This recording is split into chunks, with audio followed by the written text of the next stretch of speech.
إن الله وملائكته يصلون على النبي يا أيها الذين آمنوا صلوا عليه وسلموا تسليما. اللهم صل على سيدنا ومولانا محمد وعلى آل سيدنا ومولانا محمد وعلى آله وصحابه وبارك وسلم كثيرا كثيرا. أعوذ بالله من الشيطان الرجيم. بسم الله الرحمن الرحيم. أو كلما عاهدوا عهدا نبذ فريق منهم بل أكثرهم لا يؤمنون ولما جاءهم رسول من عند الله مصدق لما معهم نبذ فريق من الذين أوتوا الكتاب كتاب الله وراء ظهورهم كأنهم لا يعلمون. صدق اللہ العلی العظیم.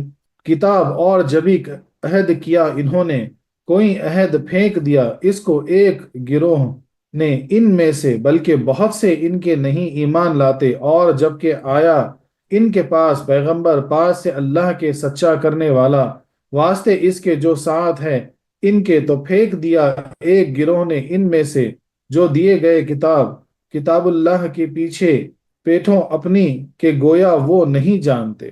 تفسیراً جو اس کے معنی لکھے جاتے ہیں وہ یہ ہے کہ اور یا جب کبھی کوئی عہد کرتے ہیں ان میں سے ایک فریق ایسے پھینک دیتا ہے، بلکہ ان میں سے بہتروں کو ایمان نہیں، اور جب ان کے پاس تشریف لایا اللہ کے یہاں سے ایک رسول ان کی کتابوں کی تصدیق فرماتا، تو کتاب والوں میں سے ایک گروہ نے اللہ کی کتاب اپنی پیٹھ کے پیچھے پھینک دی، گویا وہ کچھ علم ہی نہیں رکھتے۔ اس آیت کا پچھلی آیتوں سے چند طرح تعلق ہے۔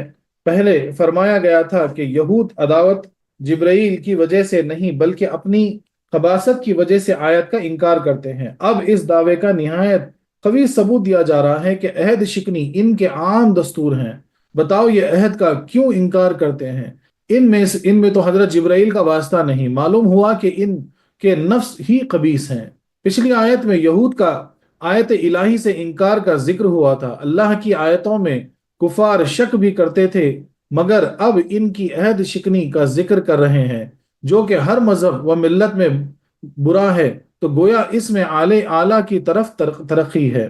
پچھلی آیت سے معلوم ہوا تھا کہ وہ یہود توریت کو اس لیے مانتے ہیں کہ بغیر واسطہ جبرائیل آئی۔ اب بتایا جا رہا ہے کہ یہ تو خود توریت کو بھی پس پشت ڈال چکے ہیں، اس کے بھی عامل نہ رہیں۔ معلوم ہوا کہ جبرائیل کا بہانہ ہے، اصل وجہ فسق و فجور ہے۔ اب اس آیت کا جو شان نزول ہوا ہے، آیت کب نازل ہوئی؟ ایک بار حضور اکرم صلی اللہ علیہ وسلم نے یہود کے بڑے عالم مالک ابن سیف اور اس کی جماعت کو حق تعالیٰ کے عہد و پیمان یاد دلائے، جو کہ توریت میں نبی آخر الزماں پر ایمان لانے کے متعلق لیے گئے تھے۔ تو ابن سیف نے ان کا صاف انکار کر دیا کہ ہم سے اس کے متعلق کوئی عہد نہیں لیا گیا۔ اس پر یہ آیت کریمہ نازل ہوئی۔ تفسیر خزائن العرفان میں لکھا ہوا ہے۔ خیال رہے کہ بعض گناہ گزشتہ چھپے گناہوں کو ظاہر کر دیتے ہیں اور گزشتہ نیکیوں کو چھپا لیتے ہیں۔ اس پہ غور سے سنیے اس بات کو کہ بعض گناہ، جو گناہ ہم سے ہو جاتے ہیں، اس سے ہوتا کیا کہ گزشتہ چھپے گناہوں کو ظاہر کر دیتے ہیں۔ جو پہلے آپ سے کوئی گناہ سرزد کسی سے ہو گیا، تو اب وہ جو کوئی گناہ کرتا ہے نا، تو ہو سکتا ہے کہ اس گناہ کی وجہ سے جو نا پہلے کے جو گناہ ہے نا وہ ظاہر ہو جاتے ہیں، اور گزشتہ نیکیوں کو چھپا لیتا ہے، اور جو اچھے کام جو نیکیاں تھے نا وہ گناہ کیا کرتا ہے، اس کو ڈھانپ لیتا ہے۔ اللہ اکبر! اس پہ یعنی غور کرنا والی بات ہے۔ اور بعض نیکیاں گزشتہ چھپی نیکیوں کو ظاہر کر دیتی ہیں، اور بعض اوقات کیا ہوتا ہے، کچھ اچھے کام، کچھ نیکیاں ایسے سرزد ہو جاتے ہیں کسی سے، جس سے ان کے چھپے ہوئے نیکیاں بھی جو ہے نا اللہ تبارک و تعالیٰ وہ ظاہر کر دیتا ہے اور گناہوں کو چھپا لیتی ہے۔ یزید پلید نے نماز، روزے، صدقات و جہاد کرے تھے، مگر واقعہ کربلا نے اس کے سب اعمال چھپا لیے اور اس کے سارے چھپے عیب، زنا، شراب خوری وغیرہ دنیا میں مشہور کر دی۔ صحابہ کرام کی صحبیات نے ان کے زمانے جہالت کے سارے عیب چھپا لیے۔ اب صحابہ کرام کے جتنے جہالت کا جو ایمان لانے سے پہلے کا جو دور تھا وہ سب چھپ گئے، کوئی تذکرہ نہیں، اور ان کی گزشتہ ساری نیکیاں ظاہر کر دیں۔ اسی طرح بنی اسرائیل کی عداوت، جناب مصطفیٰ صلی اللہ علیہ وسلم نے ان کی گزشتہ نیکیوں کو چھپا لی، مگر ان کی بدعہدیاں اور دیگر قصور دنیا کے سامنے کر دیے۔ اگر یہ لوگ حضور پر ایمان لے آتے تو معاملہ برعکس ہوتا، اس لیے رب نے پہلے تو ان کی گزشتہ بدعہدیوں کا ذکر کیا، پھر لما جاءہم سے اس جرم کا جس نے ان کے سارے جرم کھول دیے، رب کی پناہ۔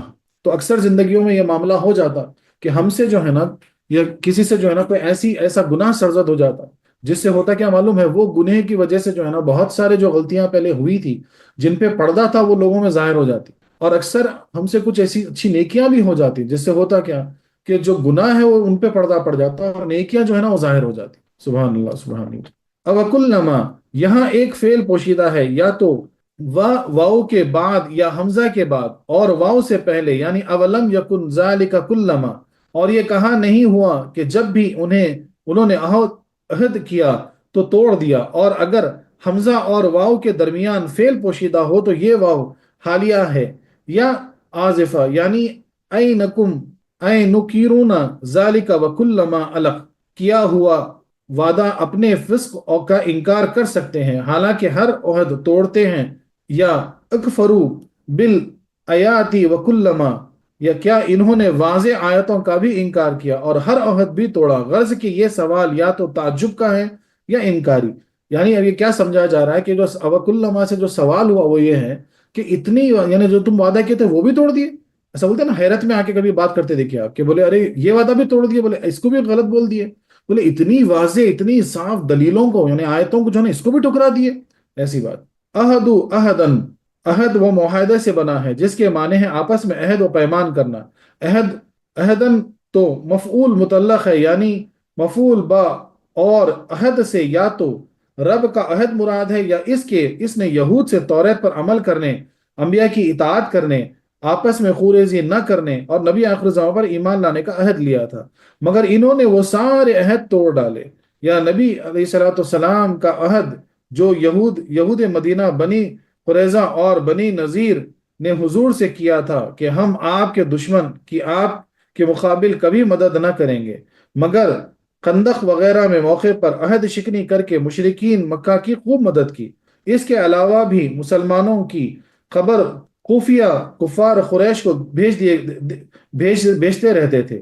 یا موسیٰ علیہ السلام کا عہد مراد ہے کہ یہود نے ان سے سدھا عہد کیے اور توڑ دیے، یا مسلمانوں کا عہد یا خود ان کے آپس کے عہد کے۔ یہود اپنے کسی وعدے کے پابند نہ تھے، عہد شکنی ان کی عادت ہو چکی تھی، حالانکہ اس کو ہر دین و ملت میں برا کہا جاتا ہے۔ یعنی اب یہ کیا مثالیں دی جا رہی ہے کہ بہت سے عہد یاد دلائے جا رہے ہیں۔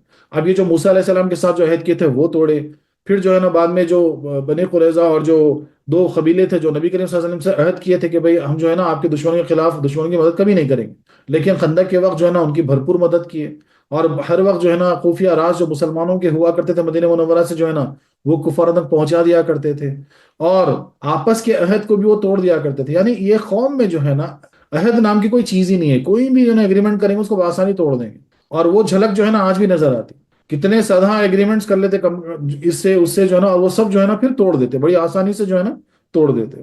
نبذہ فریق منہم، ان میں سے ایک گروہ اس عہد کو پس پشت پھینک دیتا ہے۔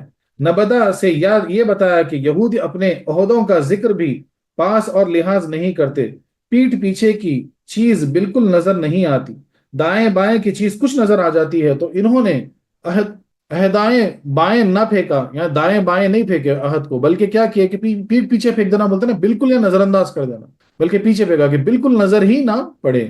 فریق سے یہ بتایا کہ عہد شکنی سارے یہود کا طریقہ نہیں، ان میں سے بعض نہایت وفادار ہیں جیسے کہ سیدنا عبداللہ ابن سلام وغیرہ۔ فریق جھوٹی یا بڑی جماعت کو کہتے ہیں، یعنی چھوٹی یا بڑی جماعت کو کہتے ہیں۔ یہ لفظ فریق قطن سے بنا ہے، اس کے لفظی معنی ہم پہلے بتا چکے ہیں۔ بل اکثرهم لا یؤمنون، لفظ فریق سے شبہ ہوتا ہے کہ شاید بدعہد بہت تھوڑے یہودی ہوں گے، لہٰذا بل فرما کر فرمایا اکثرهم، نہیں ان میں بدعہد بہت سے، پھر بھی شبہ تھا کہ شاید یہود بدعہدی کو جرم اور اپنے کو مجرم سمجھتے ہوں گے، فرمایا نہیں بلکہ لا یؤمنون، وہ پابندی عہد پر ایمان نہیں لاتے، یعنی اس عیب کو عیب نہیں بلکہ یعنی ہر نظر سمجھتے ہیں، یا توریت کی ان آیات ہی کو نہیں مانتے جن میں وفا عہد یعنی وفاداری یا عہد کا حکم ہے، تو توریت ہی پر ایمان نہیں رکھتے، پھر پابندی عہد کا کیا ذکر ہے۔ یعنی اب وہ پھر جو ترتیب ہے نا، سبحان اللہ، قرآن پاک کی جو ترتیب بتائی گئی آیتوں میں اتنی اچھی طریقے سے ترتیب ہے کہ بھئی یہ سمجھایا جا رہا ہے کہ جب آیت کے کوئی معنی آتے، کوئی لفظ استعمال ہوتا ہے، جیسا کہ بل آیا، تو اس کا مطلب یہ ہو سکتا کہ وہ تھوڑے جو ہے نا ان کی قوم میں وعدہ توڑے، بہت زیادہ جو ہے نا پابند ہیں.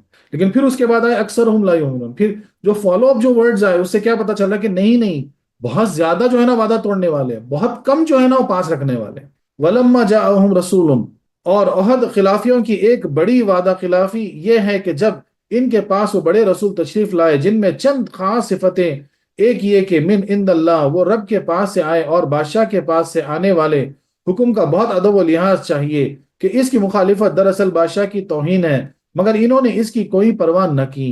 دوسری صفت یہ ہے کہ مصدق لما معہم، وہ پیغمبر خود ان کی کتابوں، ان کے پیغمبروں کو سچا کرتے ہیں کہ انہوں نے ان کی آمد کی پیش گوئی کی تھی، اگر یہ نہ آتے تو یہ خبر جھوٹی ہو جاتی اور ان کے پیغمبر اور ان کی کتابوں کو جو ہے نا جھوٹا کر قرار دیتی. یا ان پیغمبروں کی برکت سے تمام دنیا میں اگلی کتابیں اگلے پیغمبروں کی صداقت کے قیامت تک خطبے پڑھے جائیں گے. یعنی آپ جو آئے تو جو ہے نا اب یہاں سے جو ہے نا جتنے یعنی اب ہو نا اکثر دیکھو جو بھی قرآن پڑھتے ہیں مثال کے طور پر، جہاں جہاں خطبوں میں بیانات دیے جاتے ہیں، جہاں جہاں جو ہے نا تذکرے کیے جاتے ہیں، تو ہر وہ چیز جو قرآن میں موجود ہے اس کو جو ہے نا عام طور پہ جو ہے نا اس کا ڈنکا بجتے رہتا ہے، اور قیامت تک یہ جو ہے نا ہوتے رہیں گے. ایسے خطبے ایسے واز بیان ہوتے رہیں گے. جہاں موسیٰ علیہ السلام کی جو ہے نا عظمت بیان ہوتی رہے گی، سلیمان علیہ السلام کی عظمت بیان ہوتی رہے گی، بہت سارے نبیوں کے اوپر جو تہمت لگائی گئی تھی وہ تہمت رفائی ہوتی رہے گی. یعنی یہ سب قیامت تک چلتے رہے گا. تو قرآن وہ کتاب ہے جو کئی لوگوں کے درجات جو ہے نا وہ بلند کر دیے قرآن نے آ کے. خیال رہے کہ رب نے تمام مخلوقات کے لیے خلقہ ارشاد فرمایا، مگر نبیوں اور حضور کے لیے جا فرمایا، کیونکہ ہم پہلے کچھ نہ تھے، دنیا میں آ کر سب کچھ ہوئے، مگر وہ حضرات پہلے سے ہی سب کچھ تھے، رب کے عابد مومن عارف تھے، وہاں سے سیکھ کر یہاں آئے، یہاں سکھانے آئے. نیز دوسری جگہ ارشاد ہوا. یعنی کیا بتایا جا رہا ہے کہ دیکھیے الفاظ بھی جو استعمال ہوتے نا، یعنی عام انسانوں کے لیے جو ہے نا خلق لفظ استعمال ہوتا، کہ یہاں آ کر جو ہے نا جو بھی بنا پیدا ہوئے خود کچھ نہیں تھا مثال کے طور پہ، بعد میں اپنی محنت و مشقت سے کوئی نہ عالم بن جاتا، کوئی جو ہے نا پیر بن جاتا، کوئی فاضل بن جاتا، کوئی کامل بن جاتا مثال کے طور پہ. لیکن نبیوں کے لیے پیغمبروں کے لیے جو لفظ استعمال ہوتا نا وہ جا استعمال ہوتا ہے. اس کا مطلب کیا ہے کہ وہ پہلے سے ہی اللہ تبارک و تعالیٰ کے پاس عالم ارواح میں جو ہے نا بہت بڑا منزلت و مقام رکھتے ہیں، وہیں سے وہ سیکھ کر آتے ہیں. دنیا میں آ کے سیکھنے کی ان کو ضرورت نہیں پڑتی، وہیں سے سیکھ کے آتے ہیں تاکہ وہ یہاں آ کے تبلیغ کریں اور سکھائیں. لقد جاءکم رسول، یہاں فرمایا ولما جاءہم رسول، وہاں دوستوں کے پاس آنے کا ذکر تھا، یہاں دشمنوں کے پاس آنے کا ذکر ہوا. معلوم ہوا کہ وہ دوست دشمن سب کے پاس آئے، یعنی نبی اور پیغمبر دوست کے پاس بھی آئے، دشمن کے پاس بھی آئے. بارش ہر قسم کی زمین پر برستی ہے، خواہ زمین گندی ہو یا ستری، گندگی کو بھی صاف کر دیتی اور صاف جو ہے اس کو بھی صاف کر دیتی. رسول فرما کر اشارہ ہوا کہ دنیا میں رسالت کی شان لے کر آئے اور معراج میں رب کے پاس عبودیت کی ادا سے گئے، اس لیے یہاں ابدا ارشاد ہوا، لہذا رب اس عہدے کہے اور مخلوق اپنا، یعنی رب اسے عبد کہے اور مخلوق اپنا رسول و نبی کہے. وہاں کے لیے وہ لقب، یہاں کے لیے یہ لقب. یعنی وہاں کے لیے جب اللہ کے پاس معراج میں گئے تو وہاں عبد کر کے جو ہے نا آپ کو بولا گیا، اور یہاں جب آئے تو پھر یہ نبی ہوئے، رسول ہوئے. یہاں کا یہ لقب ہوا، وہاں کا وہ لقب ہوا. مگر ان بد نصیبوں نے ان سے یہ سلوک کیا کہ نبذ فریق من الذین اوتوا الکتاب، مشرکین کفار کی کیا شکایت، خود وہ لوگ جنہیں کتاب الہی ملی اور جن کو ان کی خبر تھی، ان میں سے ایک گروہ نے پھینک دیا. سبحان اللہ. دیکھو کیا کیا یعنی ترتیب وار جو بات سمجھائی جا رہی کہ اتنے واضح جو ہے نا دلائل کے ساتھ اب تشریف لائے، اس کے باوجود جو ہے نا اس کتاب کو پیسے پوچھ ڈال کے جو ہے نا اگنور کر دیے.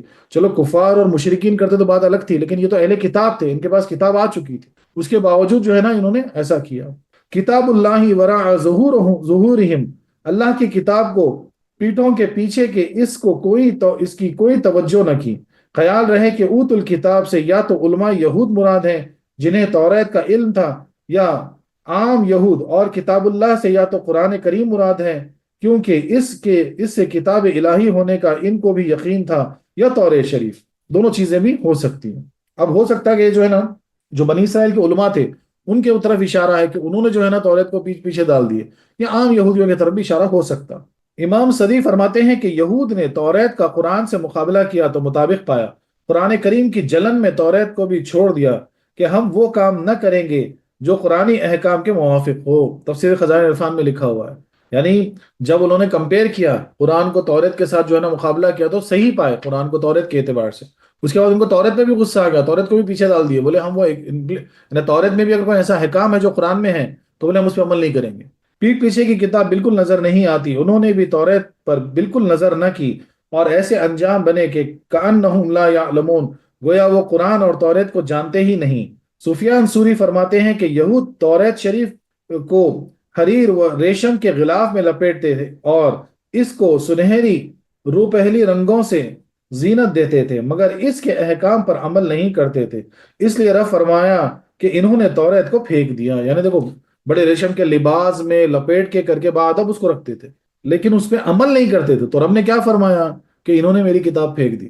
تو اگر آج کا مسلمان جو ہے نا، اس پر بھی یہ بات لازم ہوتی کہ قرآن شریف کو تو بڑے اچھے اچھے غلافوں میں سجا کے جو ہے نا اوپر رکھ دیتے محراب، اور جب عمل کی بات نہیں آتی تو وہی معاملہ ہوا نا، ربی تو وہی جو یہودیوں پہ حکم آیا کہ انہوں نے میری کتاب پیٹ پیچھے ڈال دی، تو پھر ویسے مسلمانوں کے لیے بھی وہ چیز واضح ہو جاتی ہے کہ جو ہے نا صرف ریشم کے اچھے اچھے جو نا غلافوں میں، اچھے اچھے صندوقوں میں، اور ایک دم محراب کے اوپر رکھ دیتے، بولے کبھی نہ نکال کے پڑھنے کا، اور کبھی نہ اس پہ امپلیمنٹیشن، یعنی کوئی اس کی جو ہے نا ہدایت ماننے، احکامات پہ عمل کرنے کی کوشش نہیں ہوتی۔ تو بالکل ان یہودیوں کی مثال ہے۔ خلاصہ تفسیر یہ ہے کہ یہود کے چار فرقے تھے۔ ایک تو صحیح معنی میں توریت پر عامل تھے کہ جو حضور علیہ الصلوۃ والسلام پر ایمان لائے، جیسے ابن سلام اور کعب احبار رضی اللہ عنہم علیہم اجمعین۔ اسی لیے قرآن نے فریق فرمایا کہ منکر سب نہیں ہیں، بلکہ ایک گروہ وہ ہے مگر یہ بہت تھوڑے، اس لیے فرمایا گیا بل اکثرهم لا یعلمون، دوسری وہ جماعت جنہوں نے علانیہ عہد شکنی اور سرکشی و بغاوت کی، ان کے لیے فرمایا گیا نبذہ فریق منہم، تیسرے وہ جہلا جنہوں نے بے علمی اور علماء کے بہکانے سے توریت سے منہ موڑا، ان کے لیے فرمایا گیا بل اکثرهم لا یؤمنون، چوتھے وہ جو دیدہ دانستہ جاہل بن گئے اور نبی آخر الزماں کو پہچان کر بھی بے خبری ظاہر کی، ان کے لیے یہ فرمایا گیا کہ کأنہم لا یعلمون، ان میں سے پہلا فرقہ تو ناجی ہے، باقی تینوں ناری۔ یعنی کھلا کھلا جو آیت کے جو چار معنی آئے، وہ چاروں کو بڑے ترتیب سے سمجھا دیا گیا۔ دیکھیں چاروں قسم کے جو گروہ تھے اس میں یہود میں، سب کے لیے الگ الگ آیت ہے۔ تو بہت تھوڑے تھے جو توریت پہ بھی ایمان لائے اور نبی کریم صلی اللہ علیہ وسلم پر بھی ایمان لائے، تو وہ جو ہے نا پھر بخشے جائیں گے، باقی سب ناری ہے، یعنی آگ والے ہیں، جس کا جیسا جرم ویسی ہی سزا۔ فرمایا جا رہا ہے کہ اے محبوب صلی اللہ علیہ وسلم، یہ حضرت جبرائیل کا بہانہ کر رہے ہیں، ان کی تو یہ حالت ہے کہ سوائے چند مخلص لوگوں کے باقی سب نے اپنے عہد و پیمان توڑ دیے۔ کسی نے کھلے بندوں، کسی نے خفیہ، کسی نے جہالت سے، کسی نے جاہل بن کر، بولے کوئی کھلے طور پہ، کوئی جو ہے نا پیٹ پیچھے، کوئی جو ہے نا جہالت سے، اور کوئی جاہل بن کر، یعنی علم رکھ کے بھی جاہل بننا۔ اکثر ہوتا ہے، دیکھو کئی لوگ جو ہے نا بولتے ہیں معلوم ہے معلوم معلوم ہے، مگر انجان بیٹھتے خانہ کہ اندھا بھائی بول دیا تو کہاں کرنا پڑتا کی، یہ ہمارا حل بھی ہوتا۔ یہ لوگ ایسے گزرے کہ عذر کہاں کہاں کیے گئے، آپ ان کی بکواس پر دھیان نہ دیں، اللہ کے عہد انہیں نے نہیں توڑے، رسالوں کے عہدوں کا انکار نے خیال نہ کیا، آپس کے عہد و پیمان توڑنے میں یہ بڑے ماہر ہیں، کتاب اللہ کو پس پشت انہوں نے ڈال دیا، قرآن کریم کی جلن میں توریت کو انہوں نے پھینک دیا، پھر ایسی ہٹ دھرم قوم کا کیا ٹھکانہ ہے۔ اس آیت سے چند فائدے حاصل ہوئے۔ پہلا فائدہ، وعدہ خلافی کرنا سخت جرم ہے، اور نبی سے وعدہ خلافی کرنا اور بھی بہت سخت، اور رب سے بے وفائی کرنا بڑا ہی سخت جرم ہے۔ جس کی بات ٹھیک نہیں اس کے باپ ٹھیک نہیں۔ اللہ اکبر، اللہ اکبر۔ دوسرا فائدہ، عالم بے عمل اور جاہل برابر ہیں، بلکہ ایسے عالم کی سزا سخت ہے، کیونکہ جاہل تو کسی قدر معذور بھی ہے۔ اسی لیے بزرگان دین فرماتے ہیں کہ زبانی واز صرف کان تک اور دل کا واز دل تک پہنچتا ہے، یعنی زبانی بات جو ہوتی ہے وہ کان تک پہنچتی، دل کی بات دل تک پہنچتی۔ اکثر جو جاہل عالم ہوتا نا، اس کی سزا دگنی ہوتی، کیونکہ وہ جان کر بھی جو ہے نا گناہ کرتا، مثال کے طور پر، اور جو بنا جانے گناہ کرتے پھر بھی وہ معذور ہے۔ معذور کا مطلب پیر ہاتھ سے نہیں، معذور مطلب ان کے پاس علم نہیں تھا، مثال کے طور پہ۔ یعنی بے عمل عالم کا واز اثر نہیں کرتا، لوگ سن کر بھول جاتے ہیں، بولے کتنا بھی چلا لو بے اثر، یعنی جو بے عمل عالم ہوتا، جس کے پاس عمل نہیں، جو خود عمل نہیں کرتا، دوسروں کو صرف جو ہے نا یعنی بولتا عمل کرنے کے لیے، اس کا واز بیکار جاتا، وہ کان ٹکرا کے کان سے نکل جاتا۔ تیسرا فائدہ، اگر کتاب اللہ پر عمل نہ ہو تو اس کا چومنا چاٹنا ظاہری طور پر اس کو پڑھنا بیکار ہے۔ اللہ اکبر۔ دیکھیے یہ سب مسلمانوں پہ اس دور کے جو ہے نا یہ بات آ جاتی کہ اگر جو ہے نا کتاب اللہ پر عمل نہ ہو تو پھر اس کا چومنا، آنکھوں کو لگانا، سر یعنی جو ہے نا اس کے بعد جو ہے نا ظاہری پڑھ لینا کبھی کبھی نکال کے، بولے یہ سب بیکار ہے۔ جیسا کہ ان یہودیوں کا حال سے معلوم ہوا کہ بغیر عمل توریت کی تعظیم کے لیے کچھ کام نہ آئی، توریت کی تعظیم جو ہے ان کے کچھ کام نہ آئی۔ اگر طبیب کا نسخہ سترے غلاف میں لپیٹ کر رکھا جائے، روزانہ اس کو پڑھ لیا جائے، مگر اس پر عمل نہ ہو تو کبھی فائدہ نہ دے گا۔ اب بھائی آپ یعنی کسی کو کچھ بیماری نے پکڑ لیا مثال کے طور پر، وہ جا کے ڈاکٹر سے دوا لے کے آیا، وہ بڑی چٹھی لکھ کے دیے پورے، بولے تم کو یہ ہوا یہ ہوا اور یہ دوا لو یہ دوا لو دوا لو، اب چٹھی لائے آپ، بڑی اچھی غلاف میں لپٹ کے رکھ دیے، اور روزانہ اس کو نکال کے پڑھتے جاتے ڈاکٹر نے کیا لکھا، پھر غلاف میں رکھ دیتے، تو اس سے بیماری جاتی کیا؟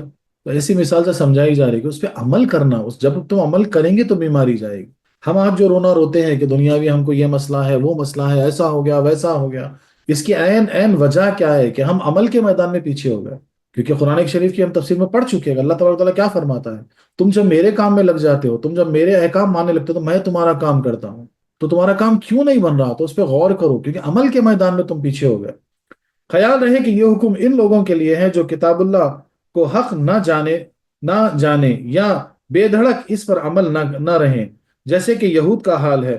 جو گنہگار مسلمان نادانی سے قرآن پاک پر پورا عمل تو نہیں کرتا، پھر اپنے کو قصور مند مجرم جانتا ہے، اس کے لیے قرآن پاک کی تعظیم، اس کی تلاوت، اس کا دیکھنا ضرور باعث ثواب ہے۔ اب دیکھیے ایک تیسرا گروہ بھی ہو سکتا ہے، ایک جو ہے وہ بالکل جو ہے نا منکر ہے، بے دھڑک جو ہے نا انکار کر دیا۔ اب ایک گروہ یہ بھی ہو سکتا ہے کہ گنہگار مسلمان ہے، لیکن جو ہے نا وہ جو ہے نا گناہ کی جو بولتے ہیں نا جو یعنی پچھتاوا جو ہے نا وہ دل میں ہے برابر، تو کبھی کبھی جو ہے نا بہت ادب سے جو ہے نا قرآن کو چوم لینا، کبھی نکال کے تھوڑا بہت پڑھ لینا، ہاں، یہ سوچ کر کے جو ہے نا اللہ تعالیٰ ہماری مغفرت کرے، اللہ تعالیٰ جو ہے نا ہمیں معاف کرے، تو ایسے مومنوں کا پڑھ لینا ثواب ہے، ان کو ثواب برابر ملے گا۔ قرآن کریم کے ایک حروف پڑھنے میں 10 نیکیاں ہیں، محبوب کا نام لینے سے بیماری ہلکی پڑ جاتی ہے۔ سبحان اللہ سبحان اللہ۔ بولے چلو پڑھنے میں بھی جو ہے نا اثر ہو سکتا ہے، کیونکہ محبوب کا نام جتنا دہرائیں گے، جتنا اللہ اللہ اللہ اللہ کرتے جائیں گے، بولے اتنا اثر ہوتا جائے گا۔ پیارے کا دیدار شفائے بیماری ہے، بعض دونوں کے نام سے دونوں کے مرض دور ہو جاتا ہے، جیسے کہ تحقیق ہم پہلے کر چکے ہیں۔ لہٰذا قرآن دیکھنا، اس کا پڑھنا، اس کی تعظیم سب فائدہ مند ہے، یہ نہیں کہ جو عمل نہ کر سکے وہ تلاوت اور تعظیم بھی چھوڑ دے۔ ایسا نہیں کہ بالکل عمل نہیں کرے بالکل ہی چھوڑ دو، ایسا نہیں، چلو کچھ نہ کچھ تو تم عمل کر رہے ہیں۔ اب دیکھو مثال کے طور پر ہم جو تفسیر سن رہے، جو بھی ہم اپنی زندگیوں میں ہم چینجز لے کے آ رہے، یہ بہت بڑی کامیابی ہے ہمارے لیے۔ اب ہمارا قرآن کو چومنا، قرآن کو پڑھنا، یہ سب جو ہے نا اللہ تعالیٰ کے پاس جو ہے نا بڑا ثواب مانا جائے گا۔ سبحان اللہ سبحان اللہ۔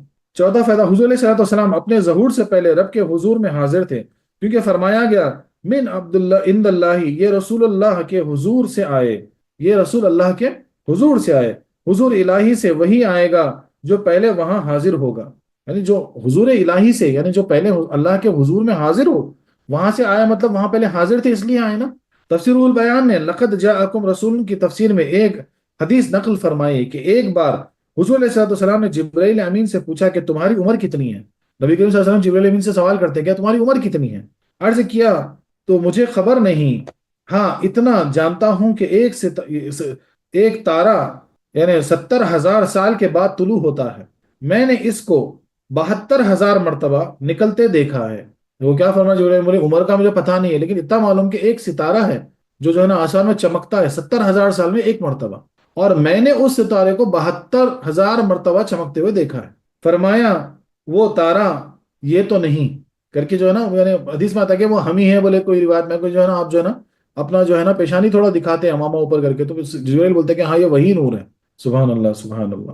ایک شب پھول کی صحبت میں رہ کر تل بھی مہک جاتا ہے کہ ان کا تیل جس دماغ پر پہنچے اس کو بھی معطر کر دے، خود ذات کریم کے کروڑوں سال رب کے حضور حاضری رہے، اس کو کیا کچھ فیض نہ ملا ہوں گے، اور پھر وہ صحابہ جنہوں نے ان ذات کریم کی صحبت پائی وہ کیوں نہ چمکے ہوں گے۔ یعنی اب یہ کیا مثال دی جا رہی ہے کہ اتنے برس جب اللہ تعالیٰ کے حضور میں آپ تھے، آپ کا نور تھا، تو کیا نے صفت اس میں آ گئی ہوں گی۔ مثال دے کے سمجھائی جا رہی ہے کہ بھائی ایک تل کا تیل ہی ہے مثال کے طور پہ، اس کے جو ہے نا پھول کے پاس رکھ دو رات بھر، تو اس میں جو ہے نا پھول کی خوشبو آ جاتی، صبح جب سر میں آپ لگائیں گے تو اس سے پھول کی خوشبو آنے لگے گی مثال کے طور پر۔ تو خالی قریب رہنے سے اس میں اتنی اثر ہو جاتی، تو رب العالمین کے حضور میں آپ اتنے سال رہے تو کیا کچھ نہ آپ پہ کرم ہوا ہوگا، کیا کچھ نہ صفتیں آپ میں آئی ہوں گی، اور جو صحابہ پھر آپ کی ذات مبارکہ سے فیض پائے ہوں گے ان میں کیا کچھ نہ صفت آئی ہوں گی۔ سبحان اللہ سبحان اللہ۔ رافضی صحابہ کرام کے کمالات کا انکار کرتے، در حقیقت حضور علیہ الصلوۃ والسلام کی توہین کرتے ہیں، اور دیوبندی حضور کے کمالات کے منکر ہیں، در حقیقت یہ رب کے کمال کے منکر ہیں۔ وہ کتنا ترتیب بار ایک دم آسانی سے سمجھا دیا گیا، اب اس کو کوئی ڈاؤٹ ہی نہیں ہے کہ اب جو تم ایسے شخصیات کی تم اگر جو ہے نا منکر ہوگے تو مطلب کیا ہے کہ جس ذات سے وہ وابستہ ہیں ان کے منکر ہو۔ اسی طریقے سے اگر تم رسول اللہ صلی اللہ علیہ وسلم کے اگر جو ہے نا کمالات کے منکر ہو تو پھر اللہ کے کمال کے تم منکر ہو گئے، نعوذ باللہ۔ عالم کے پاس جاہل کچھ سال رہے تو عالم بن جائے گا، بولے کوئی عام عالم لے لو، اس کے پاس کوئی جاہل کو بھیج دو، کچھ سال اگر عالم کے ساتھ گزار لیا نا تو وہ بھی عالم بن جاتا۔ مگر حضور علیہ الصلوۃ والسلام کی صحبت میں رہ کر صحابہ کرام بے فیض رہے، اور رب کے پاس رہ کر حضور کو فیض حاصل نہ ہوا، ایسا ہو سکتا ہے کیا؟ ایسا ممکن ہے کیا؟ ناممکن بات ہے۔ حضور علیہ الصلوۃ والسلام رب کا ہدیہ ہے جو کہ مسلمان کو عطا ہوا، کیونکہ فرمایا گیا من عند اللہ، اور بادشاہ اپنی حیثیت کے موافق ہدیہ دیتا ہے، تو حق تعالیٰ کا ہدیہ تمام ہدیوں کا بادشاہ ہے، اور حضور علیہ الصلوۃ والسلام تمام نعمتوں سے اعلیٰ نعمت۔ سبحان اللہ سبحان اللہ، اس لیے قرآن میں آپ کو رحمت للعالمین کے لقب سے نوازا گیا۔ اگرچہ سارے نبی، یعنی مثال کیا دی جا رہی ہے کہ کوئی بڑا بادشاہ ہے، وقت کا بادشاہ، وہ کوئی گفٹ دے گا تو زبردست گفٹ آتا دے اس کے حساب سے، تو اسی طرح سے نبی کریم صلی اللہ علیہ وسلم جو ہے نا وہ ہمارے لیے تحفہ ہے اللہ کی طرف سے، اور کتنا اعلیٰ تحفہ ہے، سبحان اللہ۔ اگرچہ سارے نبی اللہ کے پاس سے آئے اور حضور بھی، مگر جتنا قرب اور جتنا زیادہ فیض رب سے حضور کو ملا اتنا کسی کو نہ ملا، لہٰذا جو فیض رب سے حضور نے لیا وہ کسی نے نہ لیا۔ آپ کے گھر میں آپ کے پاس ماں باپ بیوی بچے خدام اور دوست سب رہتے ہیں، مگر جتنا قرب آپ کے اپنے جو آپ سے حاصل کرتے ہیں اتنا قرب جو ہے نا آپ کے دوستوں کو نہیں ملتا، وہ تو باہر کبھی کبھار ملتے نا، مثال کے طور پر قیامت میں حضرت خلیل فرمائیں گے کہ میں تو باہر کا دوست تھا، اس کے پاس جاؤ جو اندرونی دوست ہے، اس لیے رب نے حضور کی خصوصی صفت فرمائی من عند اللہ۔ سبحان اللہ سبحان اللہ، کیا پیاری مثال سمجھایا جا رہا ہے کہ قیامت کے دن حضرت ابراہیم جن کو خلیل اللہ کا لقب دیا گیا نا، بولے آپ اللہ کے خلیل ہیں، دوست ہیں، آپ فرمائیں گے ارے نہیں بھائی میں تو باہر کا دوست ہوں، بولے اندر کے دوست کے پاس جاؤ، وہ کون ہے؟ تو وہ نبی کریم صلی اللہ علیہ وسلم کی ذات ہے۔ یہاں پر ایک چھوٹے چھوٹے دو اعتراضات ہیں، کہ پہلا اعتراض یہ ہے کہ یہود توریت کو مانتے تھے، پھر کیوں فرمایا گیا انہوں نے توریت کو پھینک دی؟ جواب صرف زبانی مانتے تھے، عملاً مخالف تھے، اور عمل کا لحاظ ہوتا ہے نہ کہ صرف زبانی سختی کا، یعنی زبانی شیخی کا۔ مثال کے طور پر آپ بولتے کہ ہاں میں قرآن کو مانتا ہوں، میں مانتا ہوں بولتے جاتے، لیکن جب مسئلے مسائل آتے، جب اس پہ عمل کرنے کی بات آتی تو منہ پھیر لیتے، تو اس کا مطلب نہیں مانتے، سیدھی سیدھی بات ہے، وہ خالی زبانی خرچ ہے۔ دوسرا اعتراض جاہل معذور ہے، چاہے کہ وہ قرآن کا انکار کرنے پر سزا نہ پائے، بولے تو جاہل ہے جس کا علم نہیں ہے، بولے وہ تو معذور ہے، اگر وہ انکار کرے تو اس کو عذاب نہیں ملنا۔ جاہل پر لازم ہے کہ علم حاصل کرے، وہ اس سے لاپرواہی حاصل کر کے گناہ گار اور ملزم ہوا۔ بولتے ہیں نا، دیکھو انڈیا، اب جیسا کہ مثال کے طور پہ چھوٹا موٹا کورٹ ہے، وہاں پر بھی جج کے سامنے بولیں گے آپ مجھے نہیں معلوم تھا، تو نہیں معلوم تھا کوئی یعنی چھوٹنے کا سبب نہیں بن سکتا، جج بولیں گا تجھے معلوم کرنا چاہیے تھا، بولے نہیں معلوم تھا تو ہم کیا کر سکتے، بولتے نا۔ تو اسی طریقے سے جاہل کے اوپر یعنی لازم ہے کہ جو ہے نا علم حاصل کرے۔ اس لیے میں بار بار کہہ رہا ہوں کہ یہ اللہ کا بہت بڑا فضل ہوا جو ہم تھوڑا بہت علم حاصل کر رہے ہیں قرآن کریم سے، ہاں، یہ سب پر فرض ہے علم حاصل کرنا۔ صوفیہ کرام فرماتے ہیں کہ مشہور تو یہ ہے کہ علم ظاہری علم باطنی پر مقدم ہے، اور بصارت یعنی آنکھ کی روشنی، بصیرت یعنی قلب کی روشنی سے پہلے، مگر علم ظاہری کا فیض علم باطنی کے بعد ہے، اور بصارت کا فائدہ بصیرت سے حاصل ہوتا ہے۔ دیکھو یہود کے پاس علم ظاہری اور بصارت کی کمی نہ تھی، مگر علم باطنی اور بصیرت نہ ہونے کی وجہ سے انہوں نے کتاب الہی کو اسی طرح اسے پش ڈال دیا جیسا کہ مجنون دیوانہ سچے موتی کو کھلونا یا لال کو ٹھکریاں سمجھ کر، ان کا یہ علم ظاہری و بصارت ان کے لیے زیادہ وبال بن گیا۔ یعنی اب کیا سمجھایا جا رہا ہے یہاں پہ کہ حقیقتاً تو دیکھا گیا تو ایک علم ظاہری ہوا اور ایک علم باطنی ہوا، ایک جو ہے نا بصارت ہوئی آنکھ سے دیکھنے والی، اور ایک بصیرت ہوئی جو دل سے دیکھنے والی، مثال کے طور پر۔ اب یہاں کیا بولا جاتا ہے کہ بھائی آپ کا جو ظاہری علم ہے وہ باطنی علم پر مقدم ہے، یعنی پہلے آپ کو ظاہری علم حاصل کرنا، تب آپ کو جو ہے نا باطنی آپ کو شعور ہوگا یا اس کی ویلیو ہوگی، اور ویسے ہی جو ہے نا دیکھنا پہلے اس کی ویلیو ہوگی، بعد میں بصیرت کی ویلیو ہوگی، عام طور پر جو کہا جاتا ہے۔ لیکن حقیقتاً اگر دیکھا گیا تو جو ظاہری علم ہے اور جو بصارت ہے، دونوں جو ہے نا کس پہ ڈیپینڈنٹ ہے؟ باطن علم اور بصیرت پر ڈیپینڈنٹ ہے، یعنی آپ کا یقین پر ڈیپینڈنٹ ہے۔ اب مثال کے طور پر کوئی ہیرا ہے، بچے کے ہاتھ میں دے دو، وہ تو اس کو چمکتی ہوئی چیز سمجھ کے کھیلتا رہے گا، اس کے یعنی کروڑوں کا ہیرا اس کو کیا معلوم؟ تو ویسے ہی ہوا نا، یہودیوں کے پاس کیا تھا؟ یعنی بصارت تھی اور ظاہری علم بھی تھا، لیکن بصیرت نہیں تھی، وہ دیکھ نہیں پائے، باطنی علم ویسا ان کے پاس نہیں تھا، وہ سمجھ نہیں پائے، اس لیے جو ہے نا اتنے بڑے تحفے کی جو ہے نا قدر نہیں کی۔ لہٰذا انسان کو چاہیے کہ اپنے علم میں علم باطنی پیدا کرے، اور اللہ والوں کی صحبت سے بصیرت حاصل کرے، اور رب کی پکڑ سے ڈر کر توبہ و استغفار میں جلدی کرے۔ دیکھو کیا بولتے ہیں کہ توبہ استغفار میں جلدی کرو، اس لیے کہتے ہیں کہ اگر کسی کو رمضان شریف مل گئے تو بڑے بڑی نعمت ہے، اور رمضان کے آخری دہا مل گیا تو بڑے اس سے بڑی نعمت ہے، اور بولے شب قدر مل گئی تو نعمت یعنی سب سے بڑی نعمت ہے۔ کیوں کہ استغفار میں جلدی کرو، پتہ نہیں کس کا وقت کب ہے۔ ہم یہ نہیں بول سکتے کہ ارے بھائی یہ بال سفید ہو جان دو، بولے وقت آئے گا جب بیٹھ کے استغفار استغفار کرتے بیٹھیں گے، بولے جب توبہ کر لیں گے. ایسا نہیں ہوتا. استغفار میں جلدی کرو تاکہ جو ہے نا نبی کریم صلی اللہ علیہ وسلم کے مقبول بندے، یعنی نبی کریم صلی اللہ علیہ وسلم کی بتائے، یعنی آپ کا عہدہ، آپ کا جو انعام ہم کو ملا اس کی اہمیت ہم جان کر جو ہے نا اللہ کی بارگاہ میں مقبول بندے ہو جائیں. ندامت ہر قسم کی ہے. ایک تو دن بھر کی ندامت، جیسے کہ کوئی شخص بغیر ناشتہ کے گھر سے نکل جائے تو دن بھر اپنے اس کام کے لیے جو ہے نا نادم رہے گا. یعنی اب کیا ہوتا، کبھی غصے غصے میں بحث ہو گئی بیگم سے، بولے جاؤ میں نہیں کھاتا بول کے گھر سے نکل گئے. اب 1 گھنٹے کے بعد جو ہے نا پیٹ میں جلنا شروع ہوا، تو بولتے ارے کیا پریشانی ہے، بولے پریشان ہو جاتے خود ہی، بولے ارے کیا غلطی ہو گئی میرے سے، بولے کھا لینا تھا، بولے زبردستی میں پھنس گیا.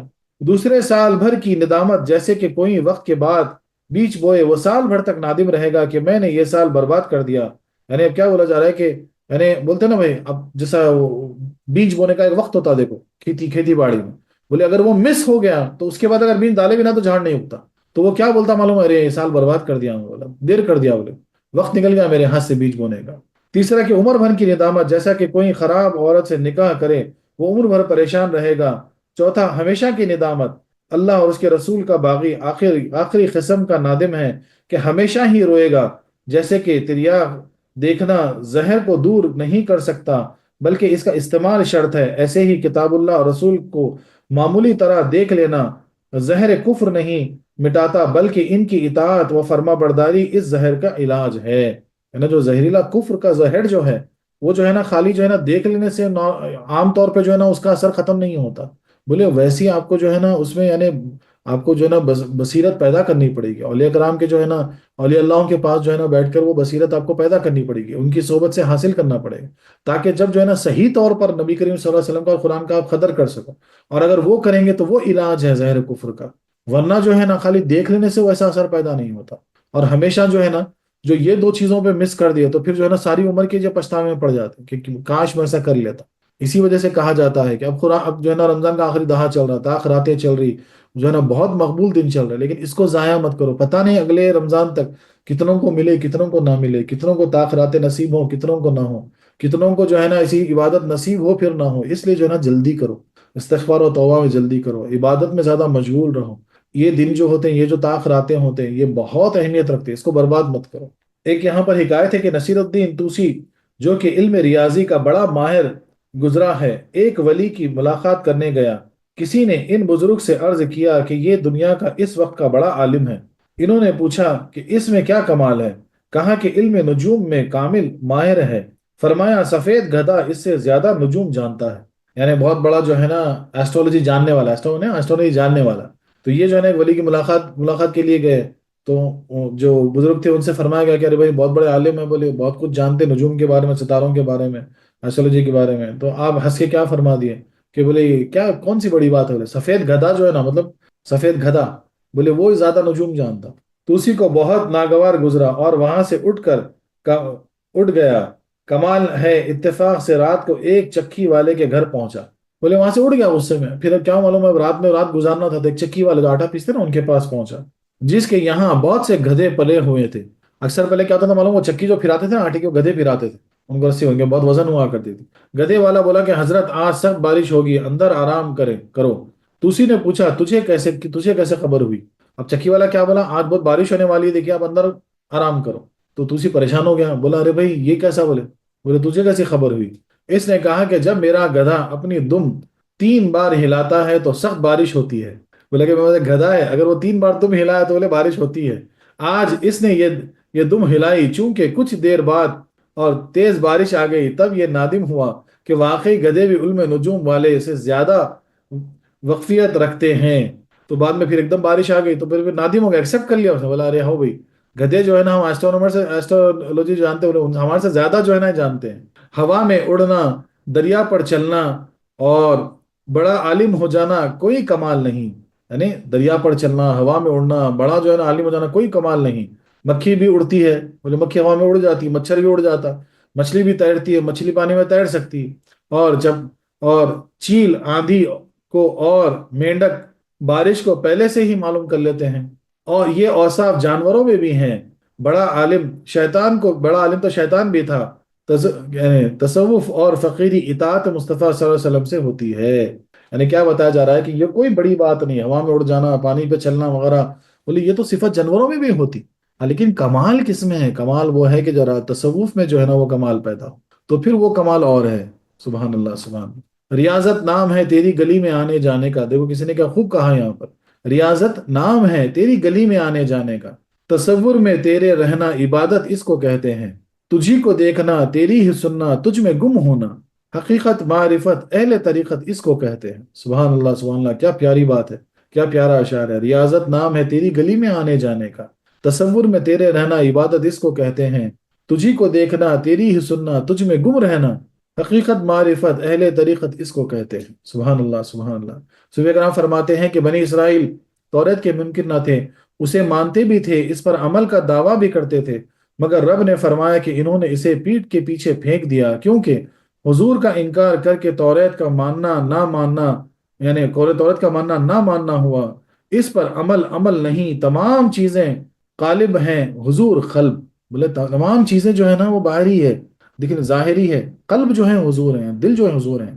یوں ہی حضور سے منہ موڑ کر توحید توحید نہیں، نماز وغیرہ عبادت نہیں، اللہ اکبر، قرآن پڑھنا تلاوت نہیں، بلکہ ایسا شخص توحید وغیرہ کو پس پش ڈالنے والا ہے۔